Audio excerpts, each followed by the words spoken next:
제가 수요 기도에 저번 주도 고린도전서를 함께 이 바로 전 파트를 나누었었고요. 네, 되는 대로 계속해서 고린도전서를 가지고 함께 좀 나눠 보려고 하고 있습니다. 그러면서 여러 가지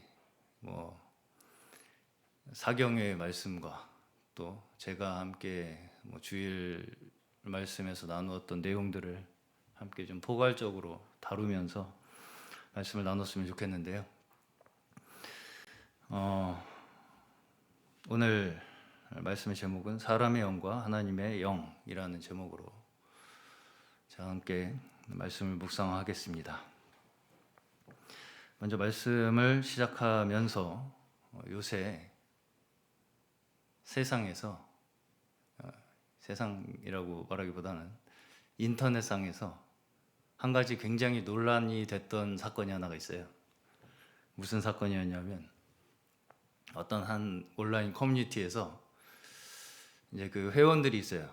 그 온라인 커뮤니티 회원들이 있는데 어떤 이제 계획을 그 커뮤니티에서 계획을 했다가 계획이 이제 취소가 되게 돼서 변동이 생겨서 회원들에게 사과 메시지를 올린 거죠. 근데 그 사과 메시지가 뭐라고 올렸냐면 심심한 사과를 드립니다. 심심한 사과. 그랬더니 회원들이 사과면 사과지 왜 심심하게 사과를 하냐. 심심한 사과 아시죠? 다 무슨 말씀인지. 네. 그 이제 심심. 그래서 우리가 재미가 없어서 심심하다라는 의미로 또 이제 많이 사용을 하기 때문에 그렇게 받아들인 거죠. 근데 원래는 이제 심하게 깊이 심할 심에 깊을 심이에요. 이 심심이라는 뜻이 한자어로. 그래서 이 심심이라는 뜻을 모르는 사람들이 이 사과를 무슨 심심하게 하냐, 더 기분 나쁘다, 이래 난리가 났다는 거예요. 정말 한두 사람이 그런 게 아니라 여러 사람이 그 사과문에 대해서 그렇게 막 반발을 막 엄청나게 했다는 그런 이제 이야기를 하면서 그게 이제 기사화까지 됐었어요. 한참 인터넷 뉴스에 기사화까지 되면서 우리나라 사람들이 글자를 읽는 것 자체는 사실 우리나라 한글이 세종대왕님께서 굉장히 천재적이신 게 뭐냐면 외국 사람들이 한두 시간만 배우면 읽고 쓰는 건 한대요. 할 수가 있는 정도로 배울 수가 있다는 거죠. 그러니까 그 글자 자체를 읽고 쓰는 것 자체는 어렵지가 않아요. 한글이. 근데 배우는 거는 이 세계 어느 언어보다 최고랍니다. 난이도가. 이것만 봐도 아시겠죠. 네. 외국 사람이 어떤 사람이 그런 우스갯소리도 있죠. 애가 탄다 그러니까 베이비번 이런 뜻으로 받아들이고 왜 이렇게 잔인하게 말을 하냐 이런 우스갯소리도 있고는 했는데 우리나라 말이 그만큼 이렇게 이제 어떤 그 상황 속에서 이해해야지 받아들여지는 그런 말들이 좀 많이 있어요. 사실 전라도 분이라면 이제 거시기로 다 통하고 요새 아이들은 좋건 싫건 일단 대박으로 시작합니다. 대박. 싫어도 대박, 좋아도 대박. 그렇죠? 제가 여기서 좀 한 가지 요새 이제 좀 말씀을 드리면서 넘어가고 싶은 게 하나가 뭐가 있냐면 정정을 좀 해드리고 싶은 부분이 하나가 있어요. 뭐냐면 최근에도 이제 이 상을 당한 분이 주변에 계시지 않았습니까? 우리가 이제 조문을 할 때 명복을 빈다라는 말을 우리가 자주 사용을 하시는데 우리가 관용적으로 사용을 하는 말이니까 다 서로 마음은 통하겠지만 우리가 그 의미적으로 봤을 때는 사실은 이 명복이라는 게 불교 용어입니다. 예, 불교에서 이 저승에 갈 때 이 그 저승사자 염라대왕에게 이렇게 잘 재판을 받아서 좋은 곳에 가기를 바란다라는 뜻이 명복을 빈다예요. 예, 그래서 사실은 우리 기독교에서는 돌아가신 분은 하나님께 이제 우리는 그 영혼을 맡기는 것이고, 우리는 그 유가족을 위로하는 의미가 크기 때문에 애도를 합니다. 애도를 빕니다. 라든지 뭐 그분에 대한 뭔가 마음을 표현하고 싶다면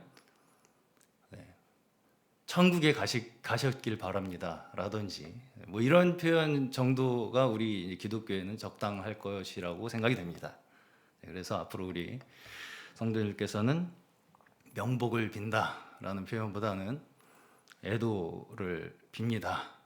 애도를 표합니다. 라든지 혹은 뭐 적당한 표현이 뭐가 있을까요? 주님의 위로가 함께 하시길 바랍니다. 뭐 이런 표현이 더 적절하지 않을까 그렇게 생각이 듭니다.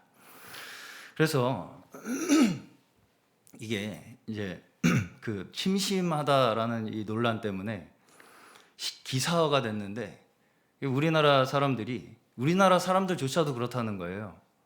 이걸 이제 실질적 문맹률이라고 하는데, 글자를 읽고 쓰는 거는 다 굉장히 그 부분에 있어서의 문맹률은 낮은데, 세계적으로 비교했을 때 문장을 이해하는 능력은 굉장히 이제 떨어지는 걸로 그렇게 나왔다는 거예요. 한마디로. 그러니까 우리가 같은 말을 하고 있는데도 완전히 서로 그 말을 이해하고 서로 이렇게 대화를 하고 있지 않을 수도 있다. 그래서 저도 굉장히 불안해지더라고요. 네. 참 말을 어쨌든 저는 그래서 그런 생각이 들었어요.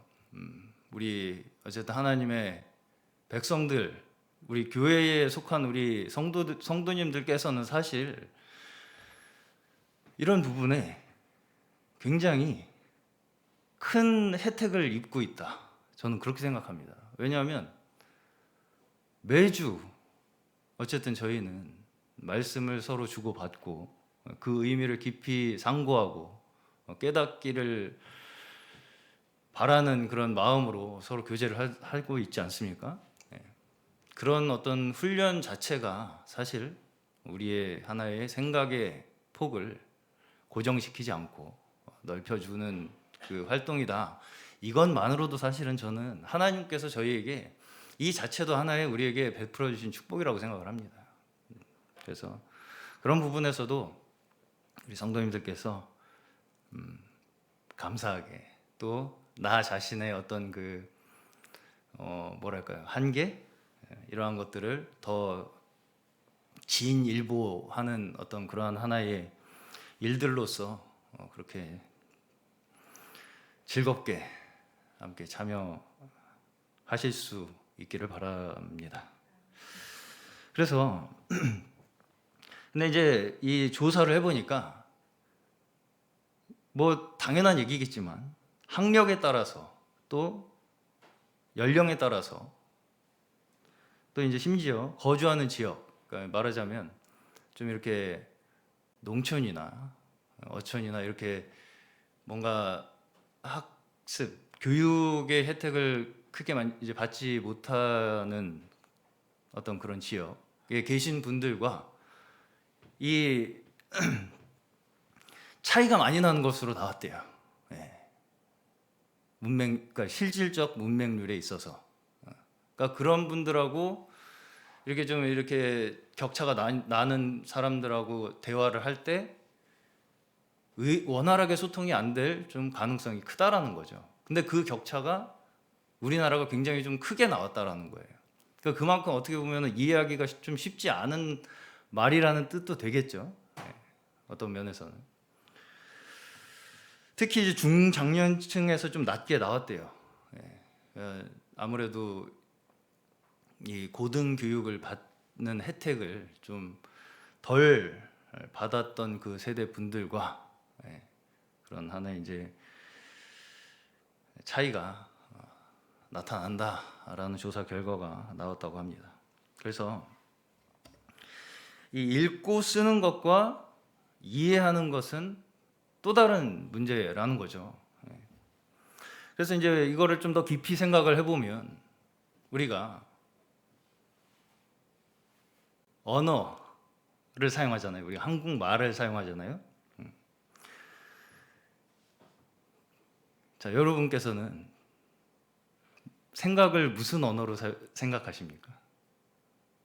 생각을 할 때 무슨 언어로 생각을 하세요? 한국말로 생각하죠.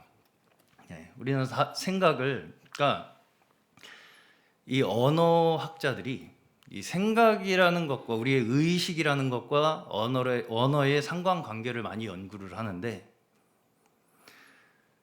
우리가 사용하는 언어와 우리가 생각하는 범위가 1대1로 거의 이루어진다고 본다는 거예요. 무슨 얘기냐면 내가 구사하는 어휘, 내가 구사하는 언어의 그 풍부함에 의해 내 생각의 범위가 결정된다는 거예요. 네. 그래서 성경 말씀을 우리가 깊이 묵상하고 연구하고 하는 것이 우리의 생각의 폭을 무한히 넓혀주는 것이다. 저는 그렇게 생각이 들고, 그와 함께 저는 또 더불어서 어쨌든 우리 이 하나님의 자녀들은 말씀이 기반 아닙니까? 말씀이라는 것이 우리의 믿음의 기반이 되는 것이 사람들이기 때문에 이 하나의 그 우리가 가지고 있는 언어와 또 생각, 의식 이런 것들이 사실은 그 누구보다 그렇게 견고하게 세워져 있는 사람들이라고 저는 볼 수가 있다, 그렇게 생각합니다. 그래서 말씀뿐 아니라 저는 여러 가지 이 책들 또 시간이 되시는 대로 보시고 우리의 어떤 생각의 폭과 감정의 다양성 이런 것들에 대해서 우리가 발전을 꾀하는 것이 더 우리를 풍요롭게 해주지 않을까, 그렇게 말씀을 드리는 바입니다. 그래서 결국은 제가 드리고 싶은 말씀은 뭐냐면, 우리가 사용하는 언어, 이거 자체가 우리가 세상을 바라보는 관점을 결정해요. 무슨 말씀이냐면, 내가 어떤 말을 이게 물이잖아요. 근데 물이라는 단어를 내가 모르면 이걸 어떻게 표현할 수가 없어요. 그렇죠? 무슨 말씀 이해 가시죠? 뭔가를 내가 이게 물이라는 걸 알기 위해서는 그 물이라는 것을 내가 설명하기 위한 언어가 필요하다고요.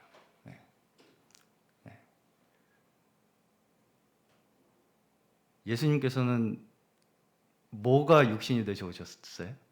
말씀. 결국은 하나님께서도 이 세상을 뭘로 만드셨다고 하셨어요? 말씀. 하나님이라는 하나의 그 근원에서부터 이 세상은 말씀으로 구체화됐어요. 그 모든 영향이 우리에게까지 지금 다 사실은 미쳐지고 있어요. 우리의 생각 속에 있는 언어, 인간만이 언어를 사용하지 않습니까? 이것이 바로 하나님의 흔적이에요. 우리에게 있는.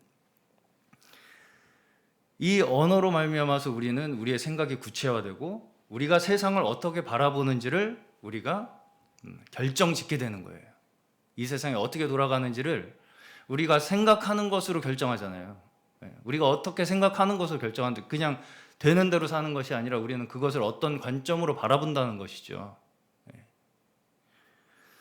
그런데 이제 여기서 이제 제가 좀 말씀을 드리고자 하는 이 문제점이 하나가 있는데,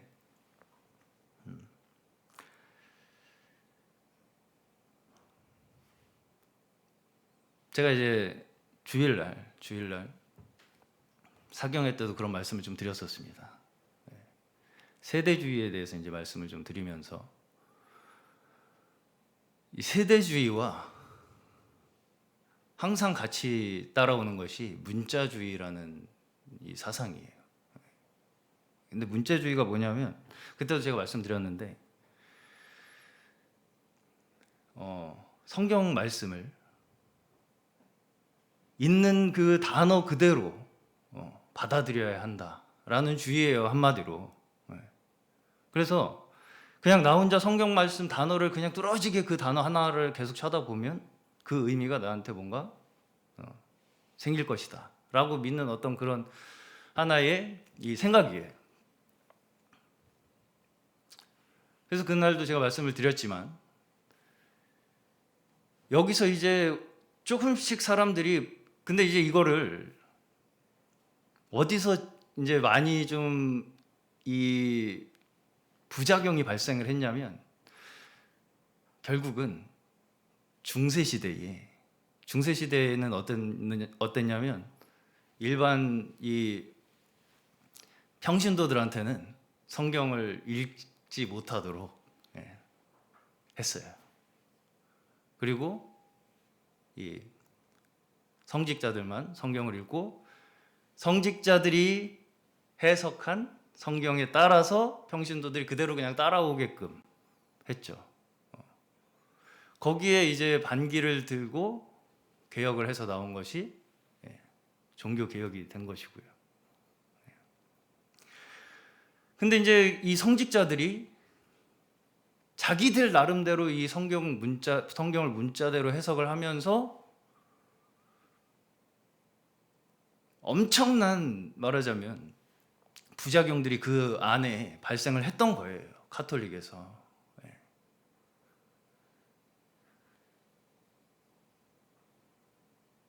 말 그대로 자기들의 입맛대로 그 성경을 해석하는 거죠.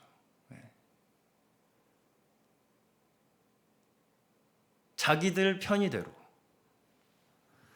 그래서 문자주의가 가지고 있는 한계는 결국은 어떤 문제점이 좀 있냐면 우리의 생각을 거기에 고정시킨다는 거예요.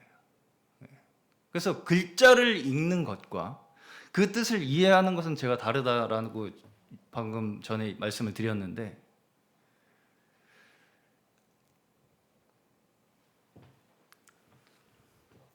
단지 우리가 성경 말씀을 읽고 그 단어가 무슨 단어인지를 아는 것과 자, 우리가 문자주의적으로 성경을 들여다봐야 한다고 생각을 한다면 사실은 이렇게 한글로 번역된 성경도 봐서는 안 돼요. 그 문자 그 자체에 뭔가 신성한 무언가가 들어있다고 한다면 우리는 원어 그대로 봐야 됩니다. 원어를 배워서 원어 그대로를 봐야 되고요. 그 원어에서 우리에게 주는 어떤 뭔가 신성한 메시지를 찾아야 돼요. 그렇지만 우리는 그렇게 하지 않죠. 번역된 한글 성경을 통해서도 우리는 얼마든지 하나님의 뜻을 배운단 말입니다. 그렇다는 것은 이 성경이라는 말씀에서 자, 우리가 언어를 서로 주고받는 것이 내가 가진 마음을 나의 마음속에 내 머릿속에 있는 생각을 상대방에게 전달하기 위해서 언어를 사용하잖아요. 그렇죠? 그러면 내가 이 물을 마셨더니 시원하다라는 말을 상대방에게 전달하면 그 상대방에게 전달한 의미가 글자로만 받아들여지는 것이 아니라 그 물을 마셨더니 시원하다라는 그 모든 감각이 그 사람에게 전달이 돼야 돼요. 그게 그 언어의 참 의미라는 것이죠. 그렇죠. 마찬가지로 우리가 성경 말씀을 볼 때도 하나님께서 하신 말씀, 하나님께서는 전지전능하신 인간의 세계를 초월하신 분께서 그분의 마음을 우리의 언어로 표현을 하신 것이 이 말씀이거든요. 그럼 이 말씀을 우리가 읽었을 때, 이 말씀이 우리의 마음속에 들어왔을 때, 이 말씀이 하나님의 마음으로 재구성이 되지 않으면 그저 그냥 흩어진 낱말들로만 남아 있다면 그것은 우리가 제대로 성경을 이해하는 것이 아니다라는 것이죠.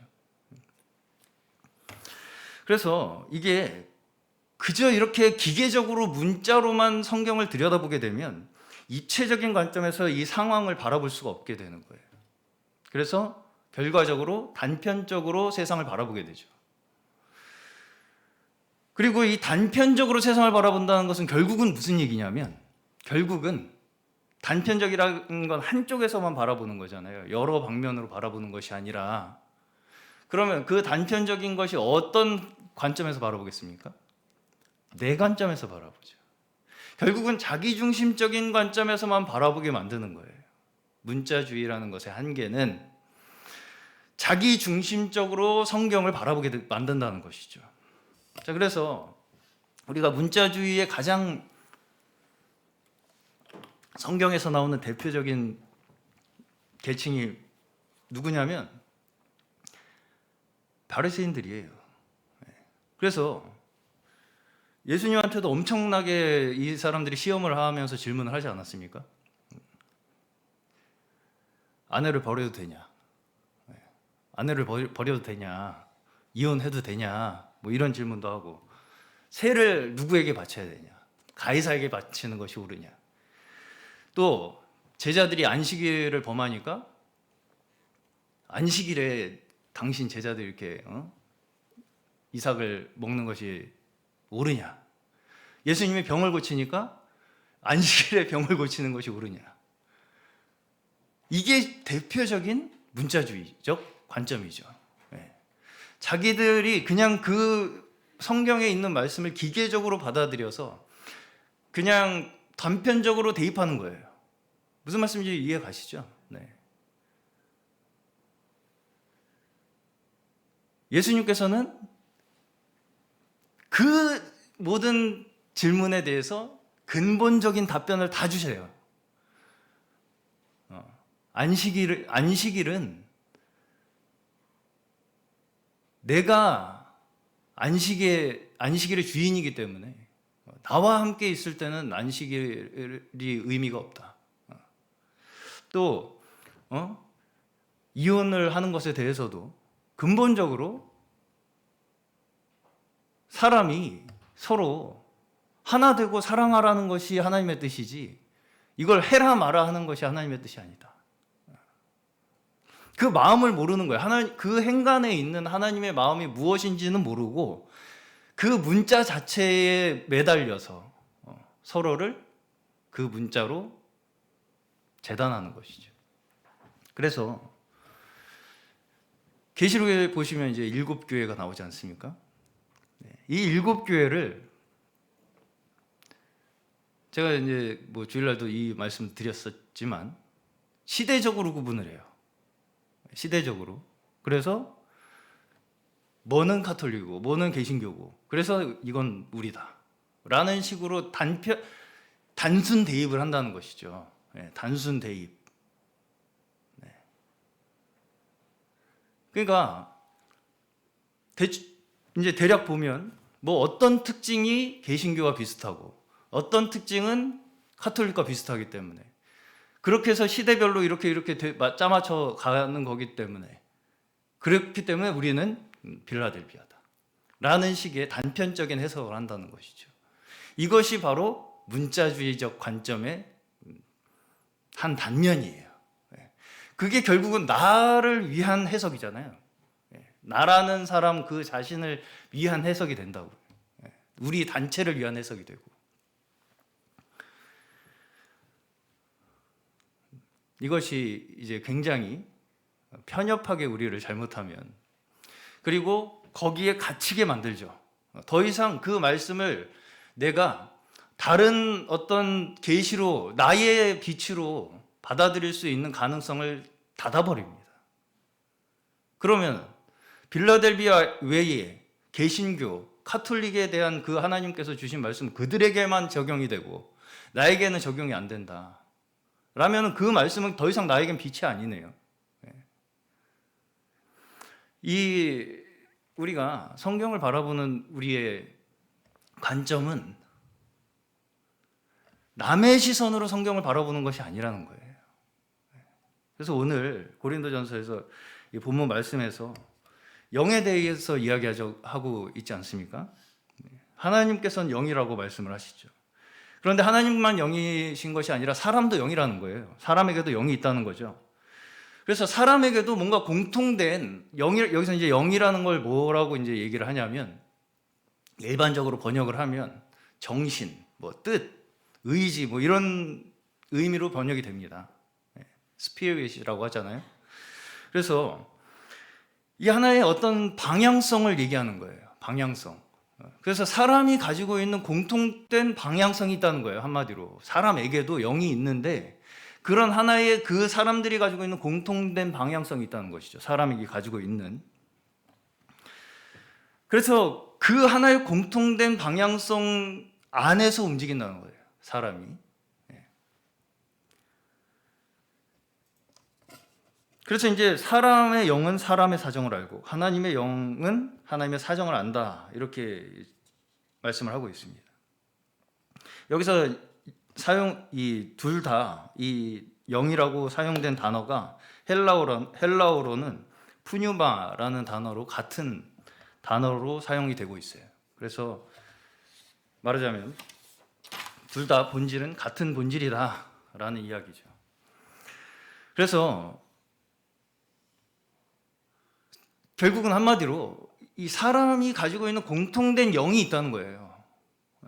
근데 사람이 가지고 있는 그 공통된 영이 결국은 이 고린도전서 앞부분에서 보시면 뭐냐면 분열의 영이고 교만의 영이고 나만 잘났다라고 하는 영이라는 거죠. 그 한계 내에서 절대 이 인간은 벗어날 수가 없어요. 다 그 한계 내에서 방향성을 가지고 가는 거예요.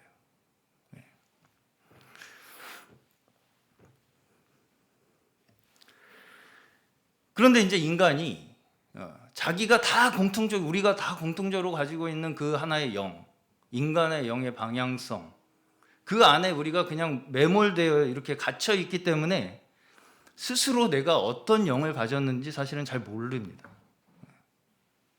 그냥 그 안에 머물러 있기 때문에 우리는.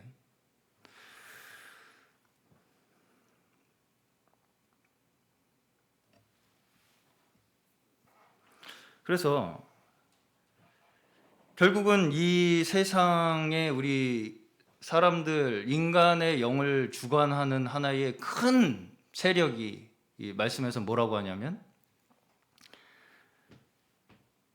악한 영이 주관한다고 하죠. 결국은 우리 인간은 죄로 인해서 그 하나의 큰 세력 가운데에 머물러 있을 수밖에 없게 된 운명이었다는 것입니다. 이게 그냥 단편적인 예를 드리면 이게 사람이 얼마나 어떤 하나의 영향권 속에서 서로 영향을 주고받기 쉬운가에 대해서 말씀을 드리면, 정신과 의사들이 정신과 상담을 하면서 자기도 정신과 상담을 받아야 된다는 거예요. 자기가 정신과 상담을 안 받으면 그 정신과 상담을 하다가 의사가 거기에 동화가 된다는 거예요. 우울증 걸리고. 그러니까 사람이라는 게 아무리 말도 안 되는 소리라도 그걸 매일 들으면 거기에 어느 정도 내 생각이 이렇게 동화되고 영향을 받을 수밖에 없다는 것이죠. 그래서 이 세상 전체가 그런 하나의 세력, 영의 흐름, 그 영의 영향권 안에 있기 때문에 우리가 그 안에 있으면 어쩔 수 없이 우리는 그 영향을 주고받을 수밖에 없는 운명이다 라는 것을 이야기하는 것입니다.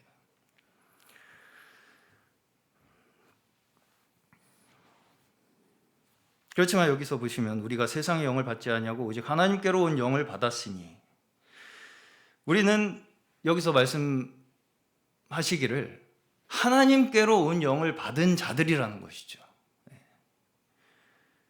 하늘로부터 온 영. 그러니까 이 땅에 없는 어떤 인간이 소유하고 있지 않은 영을 우리는 받은 자들이라는 거예요.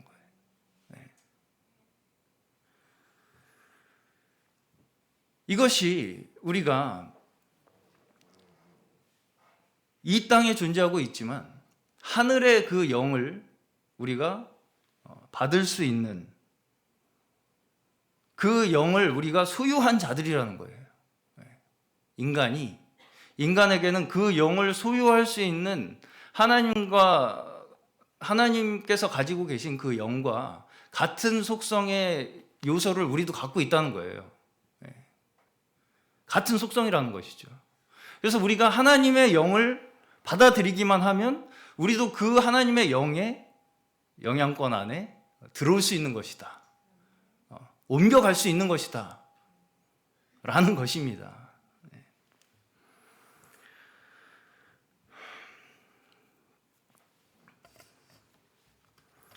오직 하나님께로부터 온 영을 받았으니 이는 우리로 하여금 하나님께서 우리에게 은혜로 주신 것들을 알게 하려 하심이라. 그래서 우리에게 뭔가를 알려주시는 거잖아요. 하나님께서 말씀으로. 근데 이게 계속해서 지금 사도 바울께서는 고린도 성도들에게 뭘 계속 강조하시냐면 니네 머리로 쥐어짜내서 그걸 알려고 하면 할수록 너희는 교만해지는 거고 너희가 알아야 할 것은 하나님께서 은혜로 주신다는 거예요. 자꾸 내가 내 머리로 뭔가를 짜내서 은혜를 받고 싶어 해요. 안정감을 받고 싶어 하고요. 하나님을 알고 싶어 한다고요. 내 머리로 짜내서 이 말씀을 내 머리로 문자대로 그냥 내 기준에 내 잣대로 판단을 해서 거기서 하나님을 자꾸 찾으려고 하는 것이 너희를 교만하게 만든다는 거예요.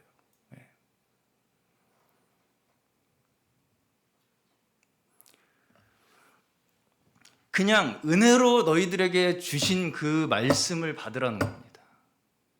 그래서 저는 제가 또 한 가지만 좀 말씀을 드리자면 우리가 잘못하면 우리의 신앙, 진리를 진화론에 대입할 수가 있어요. 무슨 말씀이냐면 진화론이 뭡니까? 점점 더 좋아진다는 거잖아요. 나아진다고. 그래서 인간이 제일 진화해서 제일 고등 동물이라고 하잖아요. 그것과 같이 최고봉이 뭡니까? 최고봉. 최고봉이라는 거는 제일 발전했다는 뜻이잖아요. 그러면 그 최고봉을 알지 못하면 그 나머지 사람들은 아무것도 모르는 사람들이네요. 진화가 덜 됐네요, 좀. 맞습니까? 우리가 잘못하면 내가 아는 만큼 알지 못하면 안 된다라고 하는 어떤 그 우리만의 테두리 속에서 신앙을 결정지을 수가 있다는 거죠.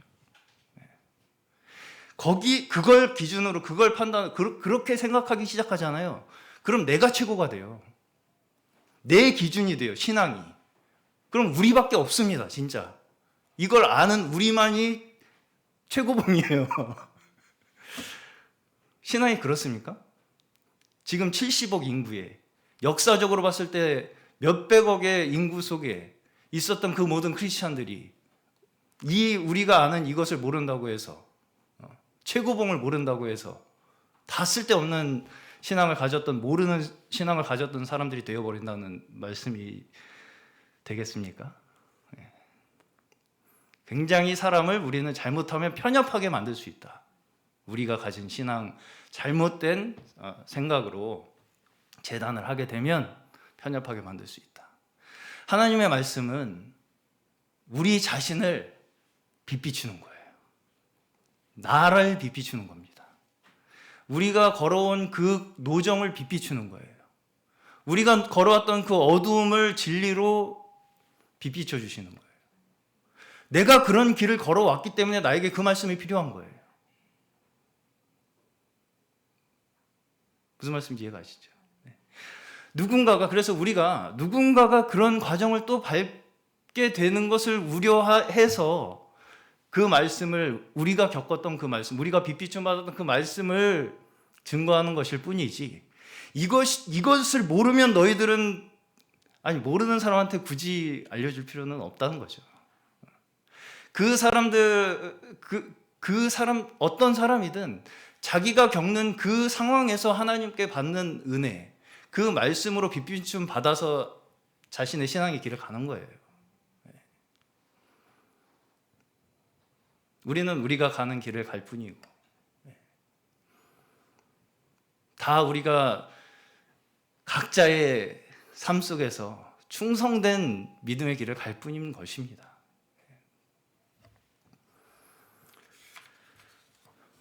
그래서 하나님께서는 구약에서부터 사실 우리의 마음속에 새겼다고 말씀을 계속 하시잖아요. 돌판에 새긴 것이 아니라 마음속에 새겼다고요. 말씀을. 밖에 있는 것이 아니라 우리의 마음속에 있다는 것입니다. 마음속에 새기기를 원하신다는 것이죠. 말씀을. 그렇다는 것은 다 각자 개인에게 하나님께서는 그 개인의 말씀을 주기를 원하신다는 것입니다. 그래서 우리가 잘못하면 우리가 뭔가를 보고 뭔가를 듣고 나름대로 생각한 것이 마치 진리인 것처럼 생각할 가능성이 있는데, 그러한 것조차도 사실 성령께서 우리를 가르치시기를 끝까지 바라는 그 자세를 우리가 놓지 말아야 돼요. 그거를 어느 순간 성령께서 우리를 가르치는 거 다 가르치셨다, 이게 다다라고 하는 순간 우리는 거기서 끝나는 것입니다. 오직 성령께서 우리의 유일한 교사이라는 것을 인정하고 신뢰하고 그저 끝까지 겸손하게 하나하나 우리를 가르쳐 주시기를 간구하는 우리의 심정 그 자체가 믿음의 길인 줄로 믿습니다. 우리가 아무리 머리가 비상하고 이해력이 엄청 좋고 성경을 막 남들이 모르는 방식으로 막 해석을 해서 꿰뚫는다 할지라도 그것이 잘못하면 성령의 가르침을 방해하는 것이 될 수 있다는 거예요. 우리 이 세상을 바라보시더라도 이 엄청난 우리가 생각하기에 지식자들, 배운 사람들, 철학자들이 온갖 사상으로 이 세상을 이렇게 하면 좋겠다, 저렇게 하면 좋겠다 하고 아무리 해도 이 세상은 절대 바로 잡히지 않습니다. 그저 우리는 겸손히 하나님 앞에 엎드리는 것이 마땅하고요, 그것만이 우리의 앞길을 보장해 주는 것이라는 것을 기억하시는 저희 모두 되시길 바랍니다.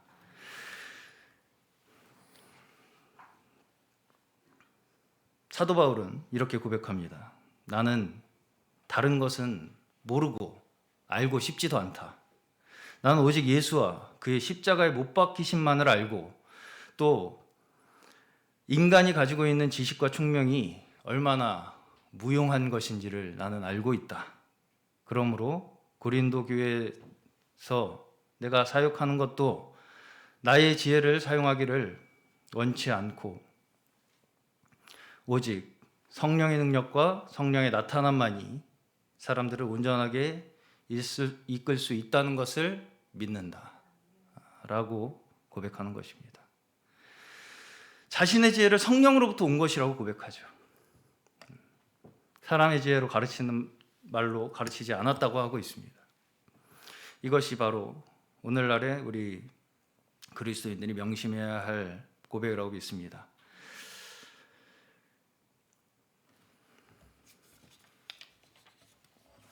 우리가 성숙한다라고 하면 결국은 여기서 보시면 마지막에 성숙한 그리스도인은 아무에게도 판단을 받지 않는다고 이야기하죠. 오히려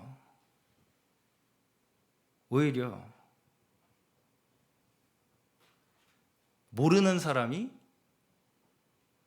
판단을 한다는 거예요. 그러나 그 세상의 기준으로 인간의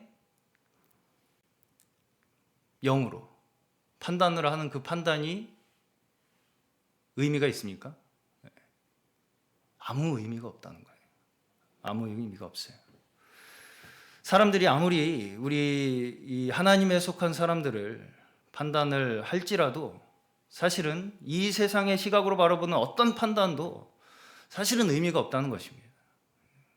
우리가 나의 지혜, 나의 관점을 버리지 못하면 심지어 주님을 가르치는 사람이 되어버린다는 거예요. 다 주님을 가르치겠다는 거 아닙니까? 결국 내가 최고봉이다라고 하는 것 자체가 하나님께서 이미 베풀어 주신, 펼쳐 주신 그 모든 진리가 아직 뭔가 불완전하다는 거잖아요. 내가 뭔가 더 거기다 얹어서 내가 하나님을 가르치겠다는 거 아니겠습니까?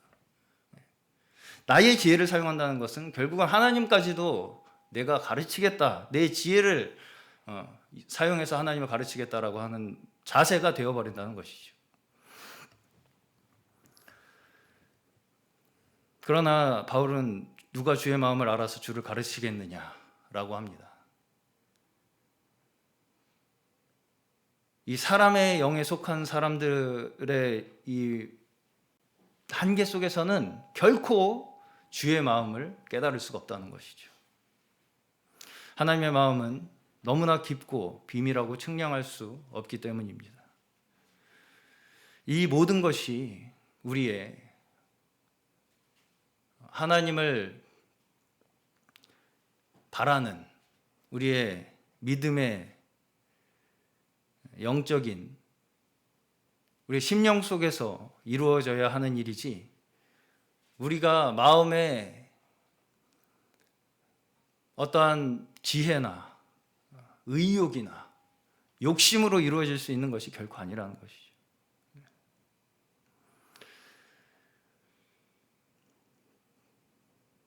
이렇게 우리가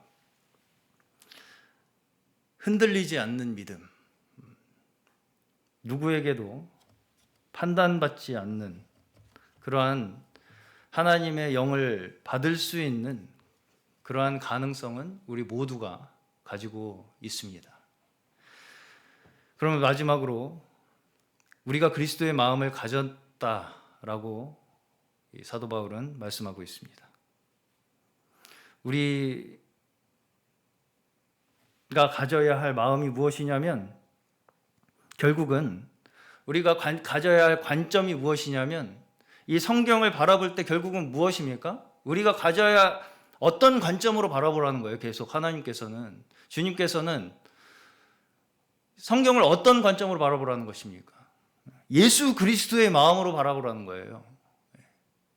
예수 그리스도의 마음으로. 예수 그리스도의 마음이 어떤 마음이에요?